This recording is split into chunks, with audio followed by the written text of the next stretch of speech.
Hello everyone, my name is Akansha and I am a third year student of Political Science Honours. Now I am going to talk about Aristotle's theory of justice. जैसे कि हम सभी जानते हैं Aristotle एक western political thinker हैं और महान यूनानी दार्शनिक प्लेटो के शिष्य हैं। उन्हें राजनीतिक शास्त्र का जनक भी माना जाता है।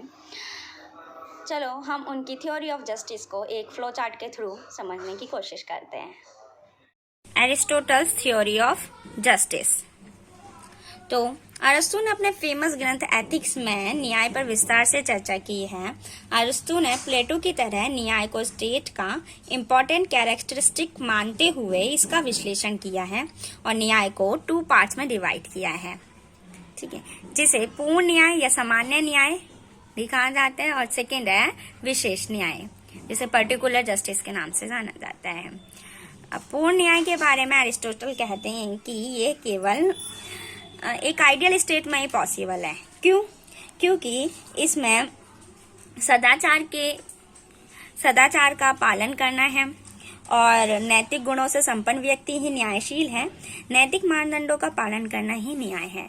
तो अरिस्टोटल कहते हैं कि ये सब तो केवल एक आइडियल स्टेट में ही पॉसिबल है, रियल वर्ल्ड में पॉसिबल नहीं है।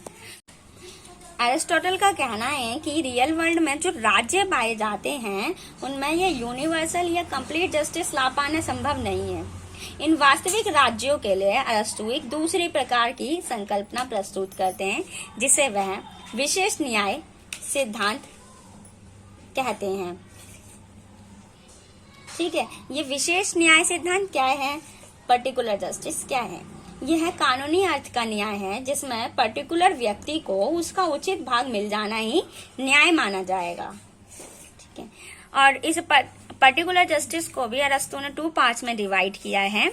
वह 2 पार्ट्स हैं distributive justice and rectificatory justice. Distributive justice वितरण न्याय, यह विधायिका के क्षेत्र में आता है और इसमें राज्य और व्यक्तियों के संबंधों का नियमन करता है।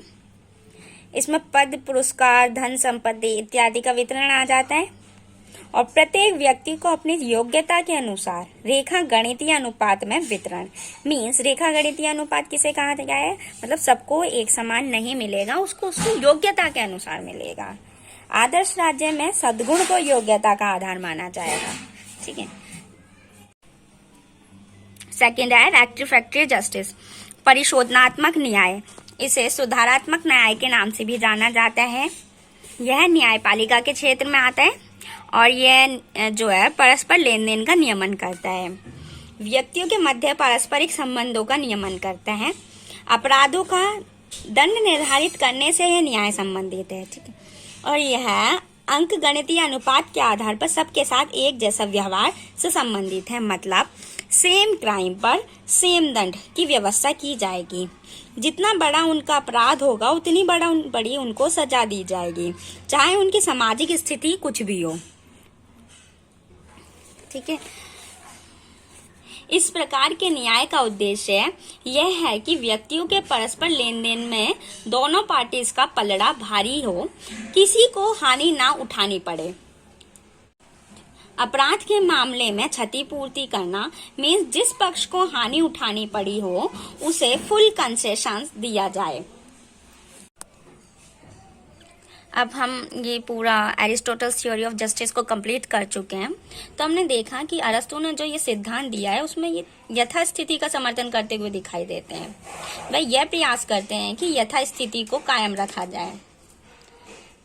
वह सामाजिक व्यवस्था को परखने या न्याय के किसी ऑब्जेक्टिव कॉन्सेप्ट को ढूंढने का प्रयास नहीं करते।